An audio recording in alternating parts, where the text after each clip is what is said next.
Hello dear student, good morning. सबसे पहले आपको आज हम बात करेंगे क्लास 10 के चैप्टर नंबर 12 की। क्लास 10 की जो मैथ है वो काफ़ी सिंपल भी है और अगर आप उसे अच्छे से समझोगे तो आप वन बाय वन हर चीज़ को सॉल्व कर पाओगे। तो आज मैंने सोचा है कि कई लोगों के डाउट भी थे और कुछ लोगों ने बोला भी था पर्सनल व्हाट्सएप पे कि सर आप चैप्टर नंबर 12 पे वीडियो बनाओ। तो आज मैं क्या कर रहा हूँ, चैप्टर नंबर 12 पे वीडियो बनाने जा रहा हूँ। बट वीडियो बनाने से पहले मतलब जो मेन होते हैं एक्सरसाइज, उस पर काम करने से पहले हम पहले बात करेंगे इंट्रोडक्शन के बारे में कि चैप्टर नंबर 12 में हमें क्या पढ़ना है, कौन कौन से फॉर्म में लगाने हैं, कैसे यूज़ करना है। तो उसके बारे में एक छोटा सा बेसिक इंट्रोडक्शन दे रहा हूँ आपको मैं, ताकि आप समझ पाओ कि जो एरिया के बारे में चैप्टर जो हमें पढ़ना है उसमें क्या क्या कैसे कैसे आता है, कौन कौन से फॉर्म में लगाने हैं। बस वो केवल उसी पे काम करना है बस केवल। आई होप आपको बात समझ में आएगी मेरी। तो हम क्या करते हैं, उसी पे काम करते हैं, स्टार्ट करते हैं। देखो बच्चों, हमें पढ़ना है चैप्टर नंबर 12। हमें पढ़ना है चैप्टर नंबर 12 जिसका नाम है area related to a circle. Area related to circle. मतलब हमें इसके चैप्टर में जानना है कि हमें सर्कल से जुड़ी बातें करनी है। हमें सर्कल के बारे में जानना है कि सर्कल होता क्या है, सर्कल की क्या इंपॉर्टेंस है। तो बच्चों हम क्या करेंगे, पहले मैं आपको एक बेसिक सा इंट्रोडक्शन दूंगा कि सर्कल है क्या। देखो बच्चों, आपको पता है कि ये आपका एक सर्कल है। देखो आप कभी कंफ्यूज मत होना कि सर स्क्वायर भी होता है, गोल। मैं मानता हूँ सर्कल जो है एक सर्कल के लिए गोल की बात हो रही है, और स्क्वायर माने होता है कि कोई ऐसी चीज जो सर्कल के शेप में हो बट भरी हुई हो, मतलब उसमें वॉल्यूम हो, चाहे हवा, चाहे गैस, चाहे वाटर, या कोई चीज़ से वॉल्यूम से भरा हो तो वो स्फीयर होता है। मान लो क्रिकेट की बॉल होती है, वो स्फीयर है, बट जो शेप है वो क्या है, सर्कल का। ओके, तो क्या करते हैं हम, पहले बेसिक स्टार्ट करते हैं कि सर्कल है क्या। ये एक सर्कल है बच्चों, आपको पता है। बीच वाले हम पॉइंट को बोलते हैं सेंटर। क्या बोलते हैं, सेंटर। ये याद रखना। इसे हम हिंदी में बोलते हैं केंद्र। क्या बोलते हैं, केंद्र। और आपको पता है कि जो ये आपका सेंटर है, ये केंद्र है, ये around the point. Around the point का मतलब होता है कि एक बिंदु से पूरे अराउंड, मतलब पूरा घूमने पर ये कितने डिग्री का होगा, ये होगा 360 डिग्री का। ये होगा 360 डिग्री का। ओके, अब मान लो ये सर्कल मैंने ड्रॉ किया। अगर मान लो कोई भी लाइन क्या करते हैं, अगर सेंटर से पास हो, कोई भी लाइन अगर वो सेंटर से पास हो, सेंटर से, तो उसे हम बोलते हैं डायमीटर। क्या बोलते हैं बच्चों, डायमीटर। याद रखना, क्या बोलेंगे, डायमीटर। ओके, सॉरी यहाँ ई आ रहा है, डायमीटर। इसे हिंदी में बोलते हैं व्यास। इसे बोलते हैं व्यास। और अगर पता है डायमीटर का दूसरा नाम क्या है, डायमीटर का दूसरा नाम है लॉन्गेस्ट कॉर्ड। क्या नाम है इसका, लॉन्गेस्ट कॉर्ड। इसे लॉन्गेस्ट कॉर्ड के नाम से जानते हैं, आप ये याद रखना। और अगर सर, अगर मैं इसी डायमीटर को आधा आधा दो पार्ट में बांट दूं, मतलब एक पार्ट यहां से यहां तक हो गया, एक पार्ट यहां से यहां तक हो गया, मतलब सेंटर से सर्कल के इस पॉइंट तक, और एक पार्ट हमारा यहां से यहां तक हो गया, इस पॉइंट पे हो गया, तो इसे हम बोलते हैं रेडियस। क्या बोलते हैं, रेडियस। इसे हिंदी में बोलते हैं त्रिज्या। इसे हम बोलेंगे हिंदी में त्रिज्या। तो बच्चों जो ये रेडियस है, जब रेडियस निकालते हो तो आपने अगर रेडियस निकालने के लिए पूरे डायमीटर को दो इक्वल पार्ट में बांटा है ना। जब भी आपको रेडियस फाइंड आउट करना हो, तो डायमीटर को क्या करोगे, दो पार्ट्स में बांट दोगे। डायमीटर को दो पार्ट्स में बांट दोगे, जिससे आपको एक एक पार्ट की जो वैल्यू है, अगर ये यहां से यहां तक रेडियस है तो यहां से यहां तक क्या कहलाएगा, रेडियस ही कहलाएगा। क्या कहलाएगा, रेडियस ही कहलाएगा। या मान लो बच्चों हम ये बोलते हैं कि जब डायमीटर निकालते हैं तो ये रेडियस इतना पॉइंट, ये r और ये r, मतलब कि r प्लस r क्या होगा बच्चों, 2r है ना। अगर डायमीटर निकालेंगे तो इतना ये रेडियस है ही, इतना रेडियस और हो गया, तो ये रेडियस प्लस ये रेडियस क्या बन गया, r प्लस r इक्वल क्या बना, 2r। तो ये हो गया हमारा सर्कल का जो एक डायमीटर हो गया, रेडियस हो गया। अब बच्चों एक आपने पढ़ा होगा इसके बारे में कि सर्कल में अगर कहीं से भी लाइन खींची जाए, दो पॉइंट से लाइन खींची जाए या फिर टच किया जाए, मान लो ऐसे, ये एक लाइन है, मान लो ये एक लाइन है, ये एक लाइन है, ये एक लाइन है, ठीक है। मान लो कहीं से लाइन जा रही है, तो बच्चों हम इसको बोलते हैं कॉर्ड। इसे हम बोलते हैं कॉर्ड, इसे हिंदी बोलते हैं जीवा। क्या बोलते हैं? जीवा। तो बच्चों इस चैप्टर में क्या है, हमें एक बेसिक इंफॉर्मेशन पता होना चाहिए कि जब सर्कल पढ़ रहे हैं तो सर्कल के बारे में क्या क्या जानना है, हमें सर्कल के बारे में क्या क्या इंपॉर्टेंस है वो मैंने आपको बताया। फिर सर्कल के बारे में बात करेंगे कि मान लो एक सर्कुलर पार्क है बच्चों। क्या बच्चों? ये सर्कुलर पार्क, सर्कुलर पार्क, ठीक है। और अगर उस सर्कुलर पार्क में क्या करना है, हमें रनिंग करना है, हमें दौड़ना है। तो मान लो यहाँ से स्टार्टिंग पॉइंट है, यहाँ से क्या है स्टार्टिंग पॉइंट, ये हमारा स्टार्टिंग पॉइंट है। अब बच्चों ये बताओ, अगर मैं इस स्टार्टिंग पॉइंट से दौड़ूंगा, रनिंग करूंगा, तो रन करते करते यहाँ तक पहुँचूंगा, यहाँ तक पहुँचूंगा, फिर यहाँ से यहाँ, फिर यहाँ से यहाँ, फिर यहाँ से यहाँ, फिर यहाँ से यहाँ, फिर यहाँ पहुँचूंगा, हाँ है ना।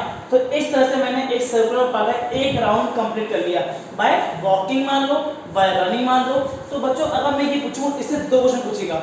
ये बोलेगा कि इस सर्कुलर पार्क जो ये ट्रैक है, जो राउंड ट्रैक है, इसकी लंबाई कितनी है। जब ये बोला जाए कि सर्कल में ये जो राउंड ट्रैक है इसकी लंबाई क्या है, इसकी लंबाई क्या है, तो आप क्या करोगे? तो आप सर एक काम करता हूँ, एक ले लेता हूँ फीता, उसको नापूंगा मैं यहाँ से नापूंगा और नापते नापते यहाँ से लेकर पूरे यहाँ तक ले आऊँगा। तो इससे मुझे पता चल जाएगा कि इस सर्कुलर पार्क की जो लेंथ है, इस सर्कुलर पार्क की जो वृत्ताकार पार्क की जो लेंथ है वो निकालनी है। तो आप नापोगे, अगर आप ऐसे नापने बैठ जाओगे तो बहुत ज़्यादा टाइम वेस्ट होगा। तो हम क्या करेंगे कि इसकी लेंथ को निकालने के लिए हम क्या करेंगे, जब भी सर्कल की लेंथ की बात की जाए कि सर्कुलर कितने लेंथ में फैला हुआ है, ये कितने लेंथ में बना है, तो हमेशा क्या करना, हम उसको निकालेंगे पैरामीटर। क्या निकालेंगे? हमेशा पैरामीटर। जब भी लेंथ की बात हो तो हम निकालेंगे parameter of circle, parameter of circle. लेकिन आप बोलते सर हमने आज तक अभी सर्कल का पैरामीटर पढ़ा ही नहीं है। बच्चों देखो, सर्कल में पैरामीटर होता है, बट पैरामीटर को शायद ये वर्ड अच्छा नहीं दिया गया, ये भी ये वर्ड सुटेबल नहीं है सर्कल के लिए। तो उन्होंने क्या बोला, जो हमारे मैथमेटिक्स थे उन्होंने बोला कि इसे पैरामीटर ना बोल के हम इसे बोलेंगे सरकमफ्रेंस। क्या बोलेंगे इसे? Circumference, circumference of circle, of circle. इसे हिंदी में बोलते हैं वृत्त की परिधि, वृत्त की परिधि, वृत्त की परिधि। तो याद रखना, जब भी सर्कुलर के या सर्कल के वृत्त के लेंथ की बात होगी कि उसकी लेंथ निकालनी है, तो आप हमेशा सरकमफ्रेंस निकालोगे। चाहे आप पैरामीटर लिख दो तो कोई दिक्कत नहीं है, मार्क्स नहीं कटेंगे, मार्क्स पूरे मिलेंगे आपको। बट ये याद रखना कि आपको जब भी सर्कुलर की लेंथ की बात हो तो आप सरकमफ्रेंस ऑफ सर्कल निकालोगे। और आपको पता है कि जब सरकमफ्रेंस ऑफ सर्कल निकालते हैं तो फॉर्मूला होता है 2 पाई आर। क्या होता है बच्चों? 2 पाई आर, 2 पाई आर।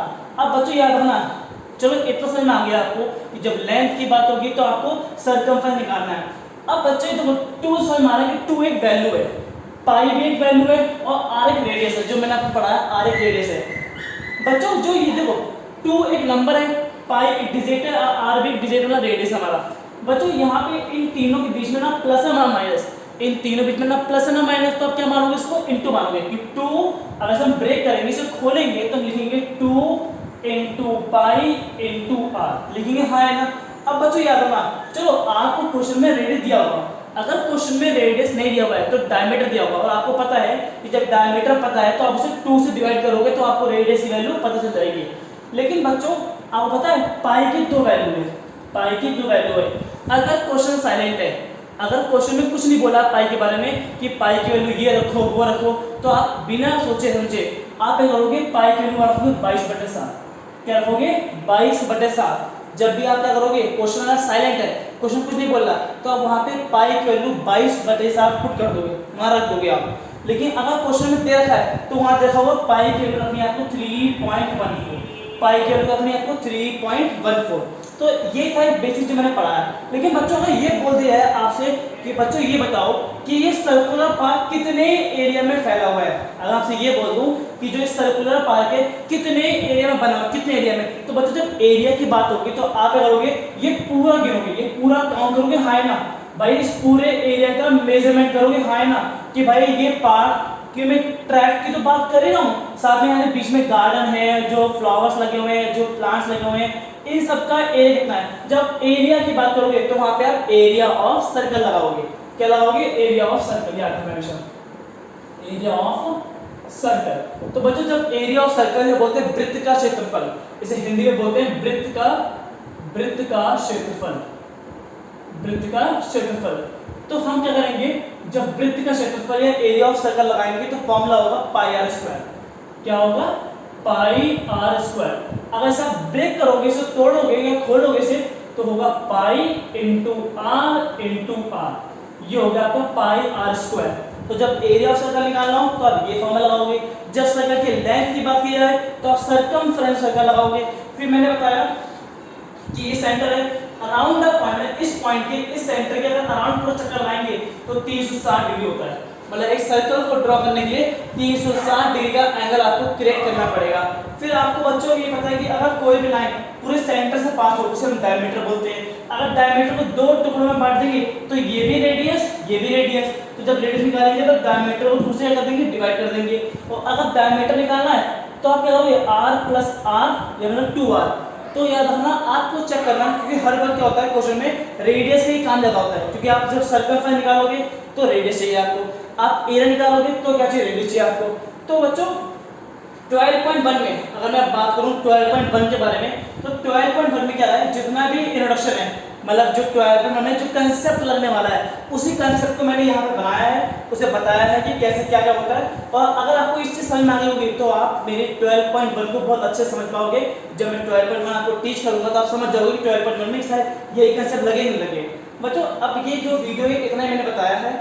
फिर हम क्या करेंगे, जो 12.2 में जो भी 12.2 में जो जो कंसेप्ट यूज किए जाएंगे, तो 12.2 के भी कंसेप्ट को अगर मैं पहले इंट्रोड्यूस करूंगा, समझाऊंगा उसमें क्या क्या कैसे से लगने वाला है। समझाने के बाद फिर जब मैं 12.2 पढ़ाऊंगा तो आप बहुत अच्छे से समझ जाओगे कि सर जो बोल रहे थे क्या वही कंसेप्ट यहाँ पे यूज किया कि नहीं किया।